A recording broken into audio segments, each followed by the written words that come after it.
তো hi guys, তো আজকে সকাল সকালবেলার যে কি কাজটি করতেছি তোমাদেরকে একটু শেয়ার করতেছি। তো এখানে আছে যা যা কাপড় যা যা বাসন আছে সবটাই আমি ঘরের থেকে রান্নাঘরের থেকে বার করে নিলাম। নেওয়ার পরে এখানে আমি বইয়ে নিছি, জলের লাইনটা পুকুরের পাশে করছি। তার কারণ একটাই, কারণ মানে বাড়ির চারিপাশে আইডা জল ফালানো তো এতটা ভালো না।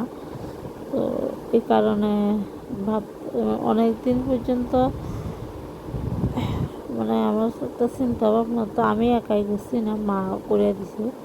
বলছে যে আইডা জল দিয়ে পুকুরের মধ্যে জাগা, পুকুরের মধ্যে যা যা আছে কিছু মনে করে খাওয়া টাওয়া দেওয়া, আর বাকিটি পুকুরের মধ্যে ভালাই দিতাম।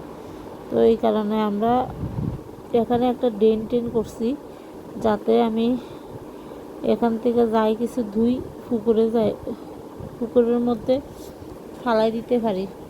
এমনিতে বেসিনের জায়গা আছে, যেহেতু আমরা রান্নাঘরটা এখনও কমপ্লিট হয়েছে না, তো সে কারণে বেসিন আছে আপাতত, নাই যে তা না। তো বেসিনের ওই জায়গাতে আমরা বাথরুম টাথরুম, যে এই কারণে ওইদিকে যাইতে ইচ্ছা করে না। যখন রান্নাঘর কমপ্লিট হইব ওইদিকে বেসিন বসাবো। তো এখন পুকুর পাড়ে যা যা আছে সব বাসনটি মাজা নিতেছি। তো নেওয়ার পরে ধোয়াভালি করুম এখানে।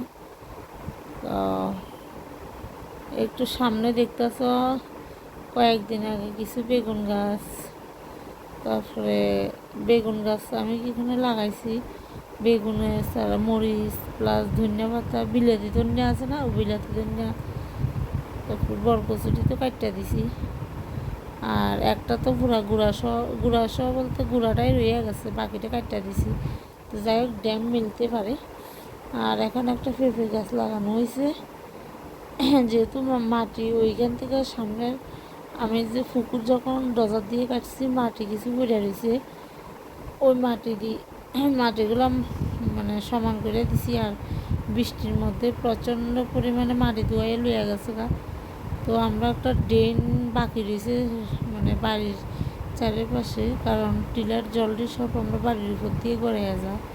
এই কারণে অনেকটা বর্ষার সময় অনেক কষ্ট।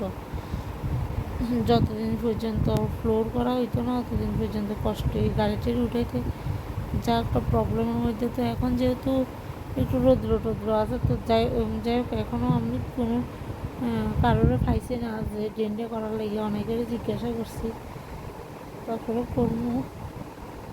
তো ওই দেখো আমরা মোরগটা, এটা সারাক্ষণ কারোবারে যেত না, সারাক্ষণ বাড়ির পিছিয়ে মানে আমরা সঙ্গে সঙ্গে থাকবো, বাড়ির মধ্যে থাকবো, একটাই মোরগ। তারপরে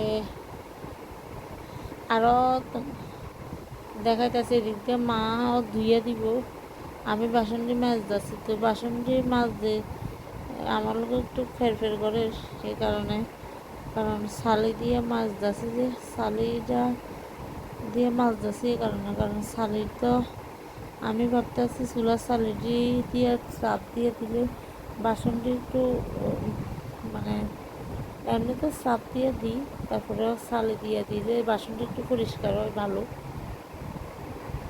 তো অনেকক্ষণ টাইম লাগে, এই কারণে বলতেছে যে চাপ দিয়ে মাজা নেওয়ানো লাগে। তো আমি শালি দিয়ে মাছ যাচ্ছি, শালি চাপে একসাথে মিষ্টি হলে মাছ যাচ্ছি। তো কালকে গতকালকে তো দীপাবলি গেছে, এই কারণে কালকে তোমার দাদা খিচুড়ি প্রসাদ আনছিল একটু। তো এই কারণে রাত্রে খাওয়া মানে যাই হোক, কালকে আলসিমি করি এত কারণ সবার মানে আমরা বাড়িতে যাই হোক, তোমাদেরকে একটু শেয়ার করতে পারছি না। দীপাবলির দিন চারিদিকে শুধু মোমবাতি দিছি যে বাড়ির চারিপাশে। তারপরে যাই হোক, রাত্রে রান্না খাওয়া দাওয়া হয়েছে না, সব কিছু রয়ে গেছে এই কারণে কালকে খিচুড়ি প্রসাদ আনছে। তারপরে সকালবেলা আনছে, সকালবেলা আরেকখান থেকে আনছে। তো বলির প্রসাদও দিছে, এমনি দিছে, তো আমি তো খাই না। তো যাই হোক রাত্রে খিচুড়িটা খাইছি আমি। তো খাইয়াটা সেরা মানে খুব টেস্ট হয়েছে।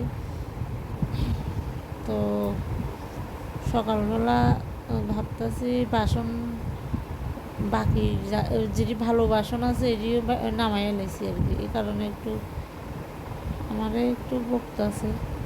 তো যাই হোক তারপরও মাজা টাজা কমপ্লিট করে, মানে বাসন টাসন মাজা টাজা কমপ্লিট করে আরও অনেক কাজ আছে। এর আগে আমি বাড়িটা উঠান টুটান পরিষ্কার টরিষ্কার করে নিচ্ছি, ফুল উঠাইছি। আমরা বাড়িতে সেপটি ফুল আর একটা ফুল আছে পিঙ্ক কালারের, যাই হোক জবা ফুলের মতো। এই দুইটা ফুল, দুইটা গাছ আছে, আরও আছে গন্ধরাজ গাছ আর একটা পাতাবাহার। পাতাবাহারটা যদিও বা নেক্সট সিজনে ধরতে পারে, খুব সুন্দর কালারিং, তোমাদেরকে দেখাবো। মাত্র গাছটা পাতা ডেল টেল মাইলে অনেকটা বড় হয়েছে।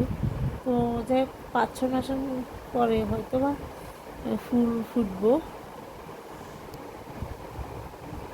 আর কি। জবা ফুল গাছ এখন লাগাইয়া টিকাইতে পারছে না। তো যাই হোক নেক্সট বর্ষাতে জবা ফুল গাছ আর একটা ফুল গাছ আমি লাগাইছিলাম ওই সামনে যে জায়গাটা দেখছি ওইখানে, যে অনেক জলের পড়ার পরে মানে বেশি কাঁচড়াই হয়ে গেছে, কারণ গাছটা নষ্ট হয়ে গেছে।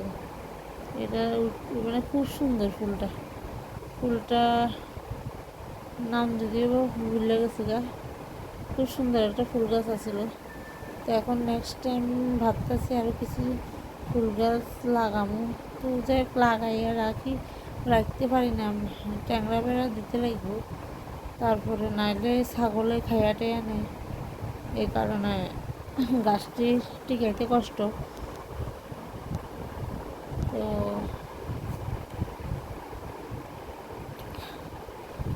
বাসন আজকে অনেকক্ষণ টাইম লাগে বাসন টাসন মাছ যাচ্ছি। তো এদিক দিয়া ডামটা জ্বলাইছে, ডামটাও পুড়াই নিচ্ছি, মানে যাতে ধুইতে আমরা সুবিধা হয়। এবার আমরা বাসন টাসন দিই। আর কালকে দীপাবলিতে তোমরা কে কোথায় গেছো অবশ্যই কমেন্ট করে জানাইবা। তো এই বছর তো আমি কোথাও গেছি না, বাড়িঘরের মধ্যে আছি, বাড়ির কাজ নিয়ে সংসার নিয়ে খুবই ব্যস্ত। তোমরা কোথায় কোথায় গেছো অবশ্যই জানাইবা।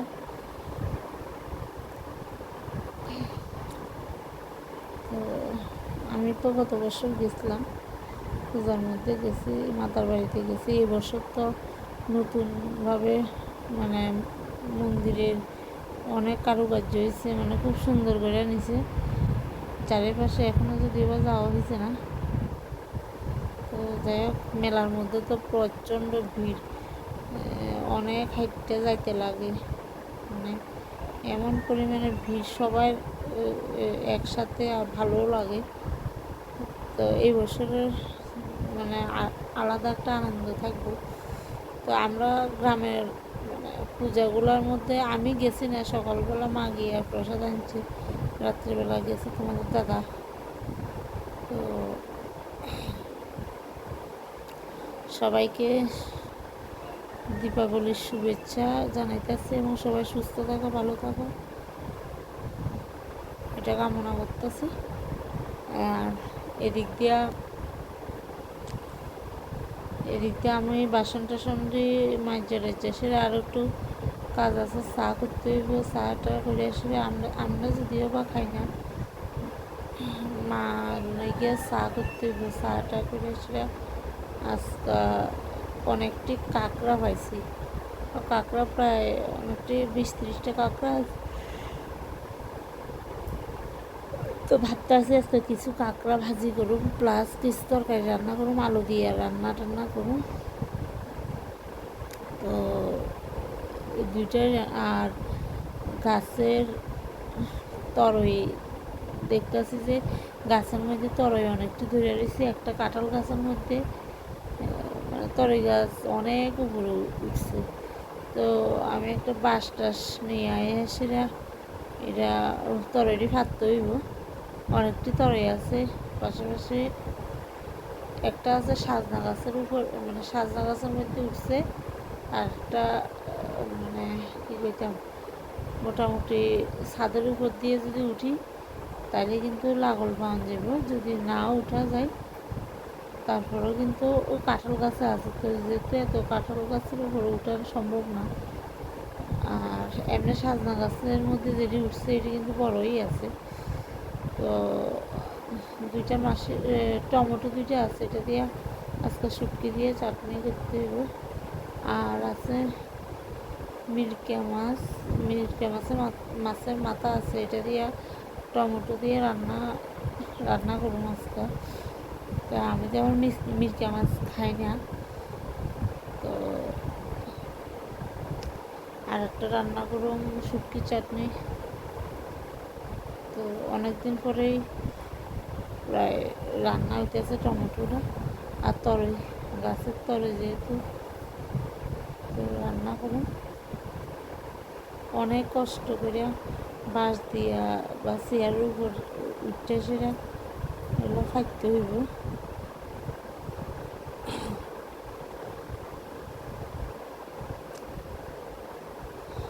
আর ভাবতাছি যেহেতু অনেক সকালবেলার থেকে অনেকটা জার্নি হয়েছে, আর ওই সামনে দেখতেছি যে প্লেটটা অনেক চেষ্টা করছি মানে বাসন যেখানে মাজুন ওইখানে আনার লাগে, কিন্তু সম্ভব হয়ে উঠছে না। কারণ একটা এটা অনেক ভারী, এটা তো এমনিতে ডজার দিয়ে আনা হয়েছে। আর যদি আমি এটা আলগাইতে যাই মানে মিনিমাম 27টা জন লাগবে, তো আমরা দ্বারা তো সম্ভব না। তো যেখানে প্লেট ওইখানে পড়ে রয়েছে, প্লেটটা দিয়ে এখানে রাখলে কাপড় চোপড় আচার টাচার দিতে বা মানে বেচতে খুব সুবিধা হইতো আর কি। তো যাই হোক, যেহেতু আনা হইতে মানে সম্ভব না, তো ওই জায়গাতে রয়ে গেছে। তো এখন সব কিছু কমপ্লিট করার পরে তারপরে ভাবতেছি আগের মতো কিছু সার্ফ এক্সেল, তারপরে বিভিন্ন জিনিস তোমাদেরকে তো দেখাইছি, পরে একটা পরিষ্কার টরিষ্কার করুন। এই কারণে আমি একটা আলাদা জ্বালিয়ে আনছি মাজার লেগে, এটা পরে করুন। কারণ হারপিক, সার্ফ এক্সেল আর সোডা আছে, ওই সোডা দিয়ে যদি আমি প্রায় অনেকক্ষণ প্রায় 20 মিনিটের মতো ভিজিয়ে রেখে একটু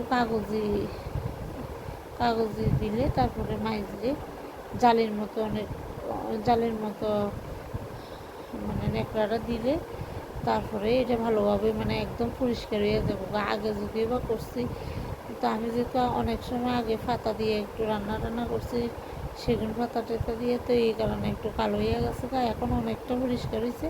আরেকদিন শুধু প্ল্যানিং আছে যে আরেকদিন মানে আজকে এটা করুম। আজকে যদি এটা ধুয়ে মানে এভাবে 10-15 মিনিট বা 20 মিনিট রেখে দিই সব কিছু দিয়ে, তারপরে আমি 1 ঘন্টা বা 20 মিনিট পরে মাজুম।